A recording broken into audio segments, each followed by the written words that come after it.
You know that feeling when you're handed a problem, maybe at work, or it could be a local community issue, Hmm. and you just immediately feel this paralyzing pressure Yeah. to find the single correct answer, that one perfect solution that fixes everything for everyone. Oh, absolutely. It's the classic trap. We spend our whole lives in school, being trained to find the right answer. Right. But the moment you step into the real world, you realize the most important challenges are just messy. They're where geography, culture, old systems, competing interests, it all just collides. And if you're waiting for that textbook answer to show up, You're going to be waiting a very long time. well, that's the challenge, and that's exactly the mission for this deep dive. We've got a really powerful six-step framework that's designed specifically for these ambiguous, high-stakes situations. And the goal here isn't perfection. It's not about guaranteeing the right outcome. It's about forcing you to practice clear, reasoned thinking and making a choice that you can actually explain and defend with evidence. And if you, our listener, take just one thing away from this whole discussion, let it be this. In complex situations, strong reasoning matters infinitely more than agreement. That's a huge point. It is. You will almost never get everyone to agree on the solution, but you have to make your decision process transparent and logical. Uncertainty is just. It's the normal state of things. This framework helps you build that internal scaffolding to handle it. I think that idea, strong reasoning over agreement, is the biggest hurdle for most people. They think the goal is consensus. When really the goal is clarity. And, clarity starts with documenting your thinking. Before we even jump into step one, it's so important to remember to write things down. An audit trail of your own mind. Exactly. Use charts, diagrams, bullet points, whatever works. If you can justify why you made the choices you did, you've already added tremendous value, even if the final solution hits a snag down the line. Okay, let's dive in and unpack this. Our first segment is all about diagnosis. It's defining the situation and surfacing all that complexity. And that starts with step one, understand the situation.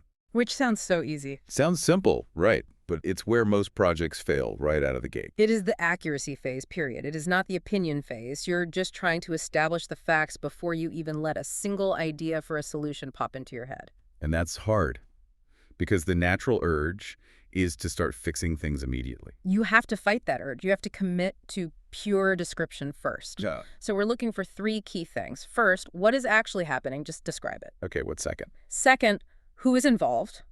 The stakeholders, the people impacted by this, the decision makers. And third, the non-negotiables, the constraints. Yes, and the constraints are the hidden enemy of the, let's say, overeager problem solver. They're the limits. Time, geography, resources, regulations, you name it. So we're talking about the obvious stuff, like a fixed budget. Right, the explicit constraints, but also the implicit ones, which are trickier. Things like a lack of trust between two key departments, or a mountain range that makes getting supplies from point A to point B incredibly difficult. And what happens if you miss one of those implicit constraints? You waste so much time on completely unrealistic ideas. You end up suggesting a multi-million-dollar solution to a tiny nonprofit with no money. It establishes realism right from the very beginning. Okay, so once we've mapped those boundaries, we dive right into the mess. That's step two, identify challenges. And we're working under a key assumption here. Which is? That every complex situation has a whole web of challenges, not just one single conflict. This is the brainstorming part, but it's focused entirely on surfacing that complexity. You actively look for all the different tensions. So are there categories or, buckets to help with that? Yeah, we use categories to make sure we don't miss anything. Think about friction points. You've often got challenges rooted in geography or the environment, resource scarcity, things like that. And then there's always the people side of things. Almost always. Tensions around culture or identity, conflicting values, old disagreements, different priorities. Then you've got things like movement or access, economics, governance, or authority, like who actually has the power to make a change. And the big one, the one that seems to be at the root of half of all problems everywhere. Communication or trust. 100%.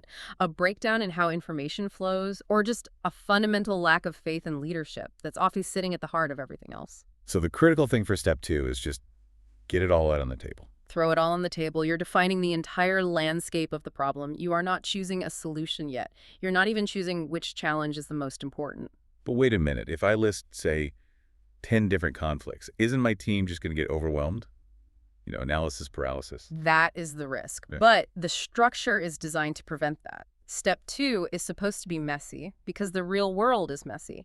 We embrace that chaos here so we can apply discipline in the next step. And that brings us to our second segment. This is where we go from that big, messy list to a single, powerful focus. We're at step 3. Select the underlying problem. This step is deceptively hard. You have maybe a dozen challenges from step 2, and now you have to look past all the surface conflicts, the symptoms, and fix the root cause. Can you give us an example? Sure. If people are quitting their jobs, that's a symptom. The underlying problem, is it lack of competitive salary? Or is it an opaque and unfair management structure? Ah, okay. So we're looking for the problem that, if we solve it, creates a kind of cascade effect. It might not fix everything, but it would ease a lot of the other challenges we listed. Exactly that. An underlying problem has to be a driver, has to be something that if you leave it alone, you guarantee all those other problems will just fester or come right back. Now, the sources we're looking at are clear that there's often more than one reasonable choice for the underlying problem. Yes. And that's okay. It's all about the justification.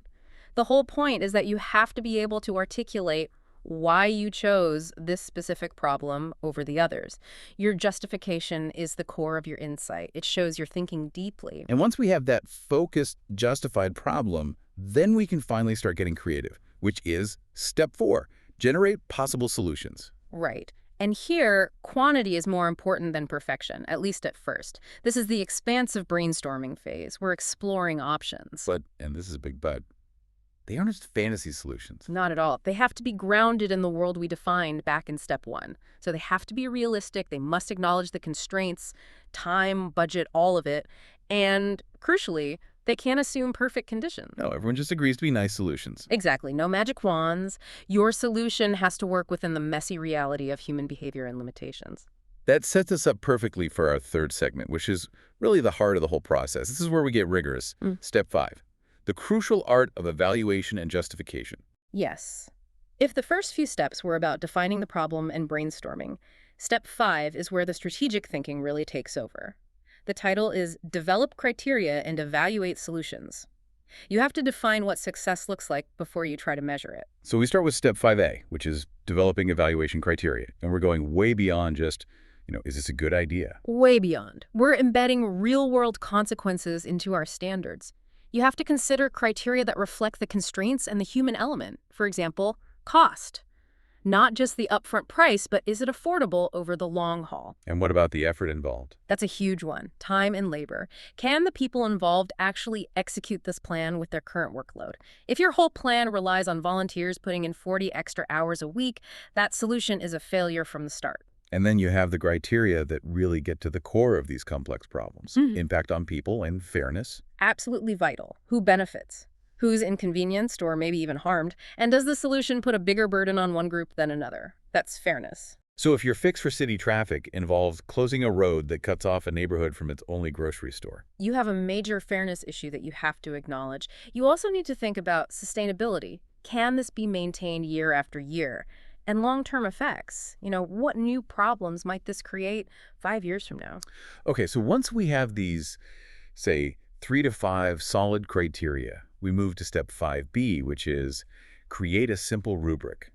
This is all about bringing objectivity to the choice. The rubric is your shield against your own biases, and it doesn't have to be some formal corporate thing. A simple spreadsheet is fine. For each criterion, you just describe what a strong, okay, and weak solution would look like. So you can't move the goalpost later just because you have a favorite idea. That's the whole point. And that leads right into step 5C, evaluate and choose. You use that rubric to score every single option you generated. And the outcome here has to have 3 parts, right? 3 parts. First, you choose the solution that scores the highest. Second, you have to clearly explain why it scored the best, using the language from your rubric.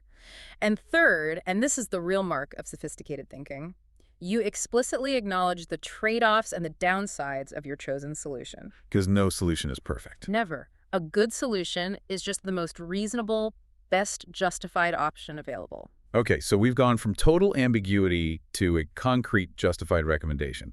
Now we have to make it real. That takes us to our last segment and the final step, step 6. Create an action plan using SMART goals. This is where ideas stop being ideas and start being things that actually happen. And the SMART framework is what keeps your plan grounded and actionable. Let's quickly nail down those 5 elements. First, the plan has to be specific. No vagueness. Right. So not improve resource tracking. It's implement a standardized cloud-based inventory system by Q3. Second, measurable. You need to know if it's working. Yep. You need evidence. Reduce time spent locating materials from 1 hour to 10 minutes, measured by weekly audits. Something you can point to. Third, achievable. This is where you double-check against those constraints from step 1. Do you actually have the time, money, and people to do this? Fourth is relevant. This is the alignment check.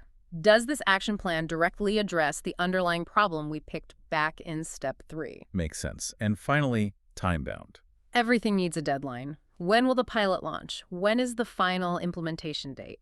Without a schedule, it's not a plan, it's just a wish list. So beyond just the SMART acronym, what else does a really strong action plan need to include? The details are everything. You need to list the main steps, say who is responsible for each one, clarify what resources are needed, software, funding, people, and this is vital, you have to anticipate the obstacles or risks. What could go wrong? Exactly. What if the key person quits? What if the new software has a major bug? A good plan thinks about that ahead of time. It shows realistic, clear thinking under pressure. And that's the whole circuit. That's the whole thing. So to recap for everyone, we've walked through the 6 steps. Understand the situation, identify all the challenges, select the underlying problem, generate solutions, evaluate them with clear criteria, and finally, build a SMART action plan. And this framework really teaches us that the value, especially in these high-stakes situations, isn't about finding that one correct answer. It's about following a rigorous process that lets you make a deliberate, reasoned decision when you're facing all this uncertainty and disagreement. Which brings us right back to that idea you mentioned at the start, productive disagreement. Step 5, developing the criteria. That step forces groups who might disagree on everything else to agree on one thing. Not on the solution. No, not on the solution, but on what constitutes success, whether that's cost or fairness or sustainability. So here's our final thought for you to chew on. Let's say you actually pull it off. You get these competing groups to genuinely agree on the definition of success in step 5A.